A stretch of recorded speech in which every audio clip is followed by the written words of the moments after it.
नमस्कार साथियों, मैं अनीता श्रीवास्तव आपका हार्दिक अभिनंदन करती हूँ। श्रीमद् वाल्मीकि रामायण में आज का प्रसंग है राजा दशरथ का शोक और उनका कौशल्या से अपने द्वारा मुनि कुमार के मारे जाने का प्रसंग सुनाना। राजा दशरथ 2 ही घड़ी के बाद फिर जाग उठे। उस समय उनका हृदय शोक से व्याकुल हो रहा था। वे मन ही मन चिंता करने लगे। श्री राम और लक्ष्मण के वन में चले जाने से इन इंद्रतुल्य तेजस्वी महाराज दशरथ को शोक ने उसी प्रकार धर दबाया था जैसे राहु का अंधकार सूर्य को ढक लेता है। पत्नी सहित श्री राम के वन में चले जाने पर कौशल नरेश दशरथ ने अपने पुरातन पाप का स्मरण करके कजरारे नेत्रों वाली कौशल्या से कहने का विचार किया। उस समय श्री रामचंद्र जी को वन में गए 6ठी रात बीत रही थी। जब आधी रात हुई तब राजा दशरथ को उस पहले के किए हुए दुष्कर्म का स्मरण हुआ। पुत्र शोक से पीड़ित हुए महाराज ने अपने उस दुष्कर्म को याद करके पुत्र शोक से व्याकुल हुई कौशल्या से इस प्रकार कहना आरंभ किया। कल्याणी, मनुष्य शुभ या अशुभ जो भी कर्म करता है, भद्रे अपने उसी कर्म के फलस्वरूप सुख या दुख कर्ता को प्राप्त होते हैं। जो कर्मों का आरंभ करते समय उनके फलों की गुरुता या लघुता को नहीं जानता, उनसे होने वाले लाभ रूपी गुण अथवा हानि रूप दोष को नहीं समझता, वह मनुष्य बालक कहा जाता है। कोई मनुष्य पलाश का सुंदर फूल देखकर मन ही मन यह अनुमान करके कि इसका फल और भी मनोहर तथा सुस्वादु होगा, फल की अभिलाषा से आम के बगीचे को काटकर वहां पलाश के पौधे लगाता और सींचता है, वह फल लगने के समय पश्चाताप करता है। जो कृष्णमाण कर्म के फल का ज्ञान या विचार न करके केवल कर्म की ओर दौड़ता है, उसे उसका फल मिलने के समय उसी तरह शोक होता है जैसे कि आम काटकर पलाश सींचने वाले को हुआ करता है। मैंने भी आम का वन काटकर पलाशों को ही सींचा है। इस कर्म के फल की प्राप्ति के समय अब श्री राम को खोकर मैं पश्चाताप कर रहा हूँ। मेरी बुद्धि कैसी खोटी है। कौशल्य, पिता के जीवन काल में जब मैं केवल राजकुमार था, एक अच्छे धनुर्धर के रूप में मेरी ख्याति फैल गई थी। सब लोग यही कहते थे कि राजकुमार दशरथ शब्द वेदी बाण चलाना जानते हैं। इसी ख्याति में पढ़कर मैंने यह एक पाप कर डाला था। देवी, उस अपने ही किए हुए कुकर्म का फल मुझे इस महान दुख के रूप में प्राप्त हुआ है। जैसे कोई बालक अज्ञानवश विष खा ले और उसे भी वह विष मार ही डालता है, उसी प्रकार मोह या अज्ञानवश किए हुए दुष्कर्म का फल भी यहाँ मुझे भोगना पड़ रहा है। जैसे दूसरा कोई गंवार मनुष्य पलाश के फूलों पर ही मोहित हो उसके कड़वे फल को नहीं जानता, उसी प्रकार मैं भी शब्द वेदी वाण विद्या की प्रशंसा सुनकर उस पर लट्टू हो गया। उसके द्वारा ऐसा क्रूरतापूर्ण पाप कर्म बन सकता है और ऐसा भयंकर फल प्राप्त हो सकता है, इसका ज्ञान मुझे नहीं था। देवी, तुम्हारा विवाह नहीं हुआ था और मैं अभी युवराज ही था। उन्हीं दिनों की बात है, मेरी काम भावना को बढ़ाने वाली वर्षा ऋतु आई। सूर्यदेव पृथ्वी के रसों को सुखाकर और जगत को अपनी किरणों से भली भांति संतप्त करके, जिसमें यमलोकवर्ती प्रेत विचरा करते हैं, उस भयंकर दक्षिण दिशा में संचरण करते थे। सब ओर सजल मेघ दृष्टिगोचर होने लगे और गर्मी तत्काल शांत हो गई। इससे समस्त मेढकों, चातकों और मयूरों में हर्ष छा गया। पक्षियों की पाखें ऊपर से भीग गई थीं। वे नहा उठे थे और बड़ी कठिनाई से उन वृक्षों तक पहुंच पाते थे जिनकी डालियों के अग्रभाग वर्षा और वायु के झोंकों से झूम रहे थे। गिरे हुए और बारंबार गिरते हुए जल से आच्छादित हुआ मतवाला हाथी तरंग रहित प्रशांत समुद्र तथा भीगे पर्वत के समान प्रतीत होता था। पर्वतों से गिरने वाले स्रोत या झरने निर्मल होने पर भी पर्वतीय धातुओं के संपर्क से श्वेत, लाल और भस्म युक्त होकर सर्पों की भांति कुटिल गति से बह रहे थे। वर्षा ऋतु के उस अत्यंत सुखद सुहावने समय में मैं धनुष बाण लेकर रथ पर सवार हो शिकार खेलने के लिए सरयू नदी के तट पर गया। मेरी इंद्रियां मेरे वश में नहीं थी। मैंने सोचा था कि पानी पीने के घाट पर रात के समय जब कोई उपद्रवकारी भैंसा, मतवाला, हाथी अथवा सिंह, व्याघ्र आदि दूसरा कोई हिंसक जंतु आवेगा तो उसे मारूंगा। उस समय वहां सब और अंधकार छा रहा था। मुझे अकस्मात पानी में घड़ा भरने की आवाज सुनाई पड़ी। मेरी दृष्टि तो वहां तक पहुंचती नहीं थी, किंतु वह आवाज मुझे हाथी के पानी पीते समय होने वाले शब्द के समान जान पड़ी। तब मैंने यह समझकर कि हाथी ही अपनी सूंड से पानी खींच रहा होगा, अतः वही मेरे बाण का निशाना बनेगा। तरकस से एक तीर निकाला और उस शब्द को लक्ष्य करके चला दिया। वह दीप्तिमान बाण विषधर सर्प के समान भयंकर था।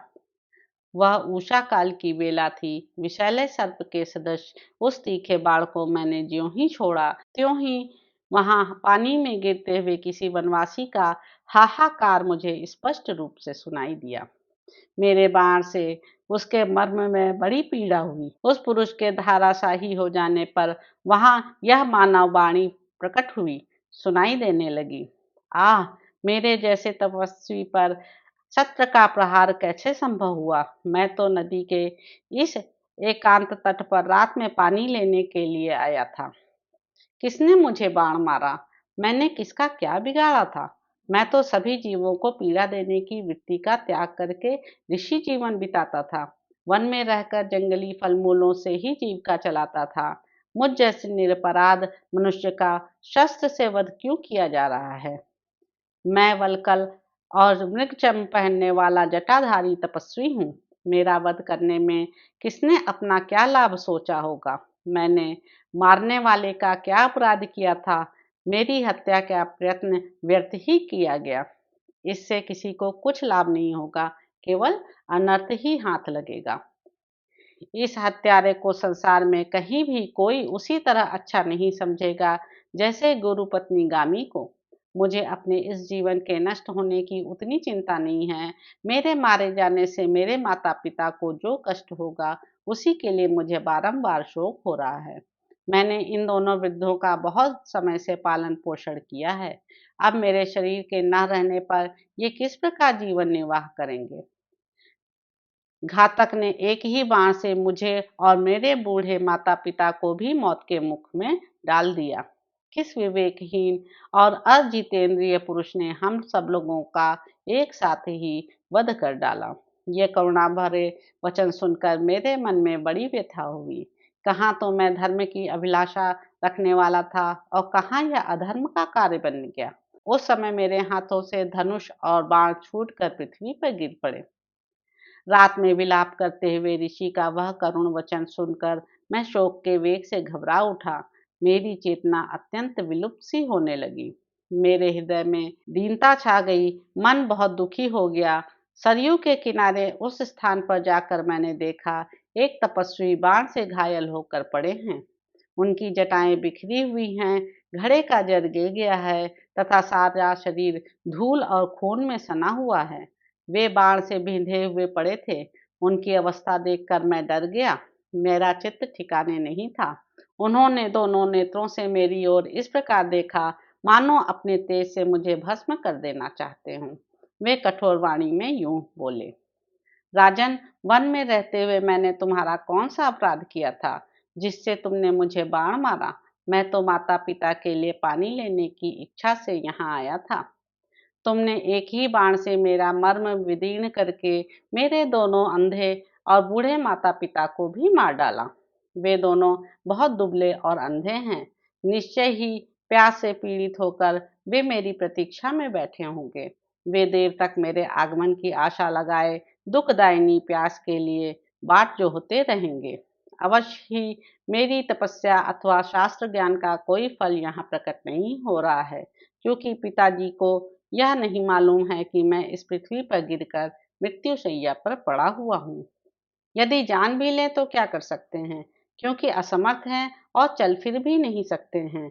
जैसे वायु आदि के द्वारा तोड़े जाते हुए वृक्ष को कोई दूसरा वृक्ष नहीं बचा सकता, उसी प्रकार मेरे पिता भी मेरी रक्षा नहीं कर सकते। अतः रघुकुल नरेश, अब तुम ही जाकर शीघ्र ही मेरे पिता को यह समाचार सुना दो। जैसे प्रज्वलित अग्नि समूचे वन को जला डालती है, उस प्रकार वे क्रोध में भरकर तुमको भस्म नहीं करेंगे। राजन, यह पगडंडी उधर ही गई है जहाँ मेरे पिता का आश्रम है। तुम जाकर उन्हें प्रसन्न करो, जिससे वे कुपित होकर तुम्हें शाप न दें। राजन, मेरे शरीर से इस बाण को निकाल दो। यह तीखा बाण मेरे मर्म स्थान को उसी प्रकार पीड़ा दे रहा है, जैसे नदी के जल का वेग उसके कोमल बालू का में ऊंचे तट को छिन्न भिन्न कर देता है। मुनि कुमार की यह बात सुनकर मेरे मन में यह चिंता समाई कि यदि बाण नहीं निकालता हूँ तो इन्हें क्लेश होता है, और निकाल देता हूँ तो ये अभी प्राणों से भी हाथ धो बैठते हैं। इस प्रकार बाण को निकालने के विषय में मुझ दीन दुखी और शोकाकुल दशरथ की इस चिंता को उस समय मुनि कुमार ने लक्ष्य किया। यथार्थ बात को समझ लेने वाले उन महर्षि ने मुझे अत्यंत ग्लानि में पड़ा हुआ देखकर बड़े कष्ट से कहा, राजन, मुझे बड़ा कष्ट हो रहा है। मेरी आंखें चढ़ गई हैं, अंग अंग में तड़पन हो रही है, मुझसे कोई चेष्टा नहीं बन पाती है। अब मैं मृत्यु के समीप पहुंच गया हूँ, फिर भी धैर्य के द्वारा शोक को रोककर अपने चित्त को स्थिर करता हूँ। मुझसे ब्रह्म हत्या हो गई, इस चिंता को अपने हृदय से निकाल दो। राजन, मैं ब्राह्मण नहीं हूँ, इसलिए तुम्हारे मन में ब्राह्मण वध को लेकर कोई व्यथा नहीं होनी चाहिए। नरश्रेष्ठ, मैं वैश्य पिता द्वारा शूद्र जातीय माता के गर्भ से उत्पन्न हुआ हूँ। बाण से मर्म में आघात पहुंचने के कारण वे बड़े कष्ट से इतना ही कह सके। उनकी आंखें घूम रही थीं, उनसे कोई चेष्टा नहीं बनती थी। वे पृथ्वी पर पड़े पड़े छटपटा रहे थे और अत्यंत कष्ट का अनुभव करते थे। उस अवस्था में मैंने उनके शरीर से उस बाण को निकाल दिया। फिर तो अत्यंत भयभीत हो उस तपोधन ने मेरी ओर देखकर अपने प्राण त्याग दिए। पानी में गिरने के कारण उनका सारा शरीर भीग गया था। मर्म में आघात लगने के कारण बड़े कष्ट से विलाप करके और बारंबार उच्छ्वास लेकर उन्होंने प्राणों का त्याग किया। कल्याणी कौशल्य उस अवस्था में सरयू के तट पर मरे पड़े पुण्यपुत्र को देखकर मुझे बड़ा दुख हुआ। तो इस प्रकार साथियों, अयोध्या कांड में निहित 63वां सर्ग यहाँ पर समाप्त होता है। आप मेरे इस चैनल को लाइक करें, शेयर करें, सब्सक्राइब करें। धन्यवाद साथियों।